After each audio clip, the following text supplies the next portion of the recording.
आज हम देखेंगे श्रद्धा और समर्पण से भरी एक प्यारी सी कहानी। एक गाय घास चरने के लिए एक जंगल में चली गई। शाम ढलने के करीब थी।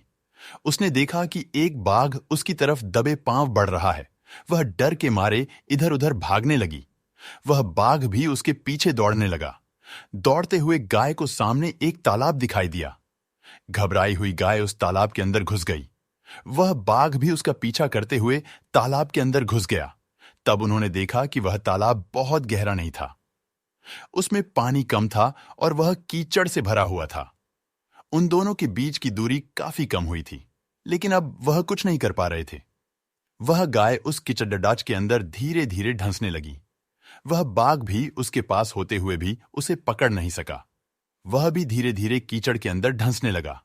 दोनों भी करीब करीब गले तक उस कीचड़डा के अंदर फंस गए। दोनों हिल भी नहीं पा रहे थे। गाय के करीब होने के बावजूद वह बाघ उसे पकड़ नहीं पा रहा था। थोड़ी देर बाद गाय ने उस बाघ से पूछा, क्या तुम्हारा कोई गुरु या मालिक है? बाघ ने गुर्राते हुए कहा, मैं तो जंगल का राजा हूं। मेरा कोई मालिक नहीं, मैं खुद ही जंगल का मालिक हूं। गाय ने कहा, लेकिन तुम्हारे उस शक्ति का यहां पर क्या उपयोग है? उस बाघ ने कहा, तुम भी तो फंस गई हो और मरने के करीब हो। तुम्हारी भी तो हालत मेरे जैसी है। गाय ने मुस्कुराते हुए कहा, बिल्कुल नहीं। मेरा मालिक जब शाम को घर आएगा और मुझे वहां पर नहीं पाएगा तो वह ढूंढते हुए यहां जरूर आएगा और मुझे इस कीचड़ से निकालकर अपने घर ले जाएगा। तुम्हें कौन ले जाएगा?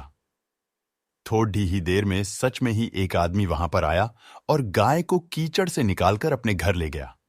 जाते समय गाय और उसका मालिक दोनों एक दूसरे की तरफ कृतज्ञतापूर्वक देख रहे थे। वे चाहते हुए भी उस बाघ को कीचड़ से नहीं निकाल सकते थे, क्योंकि उनकी जान के लिए वह खतरा था। इस कहानी का मोरल, गाय समर्पित हृदय का प्रतीक है।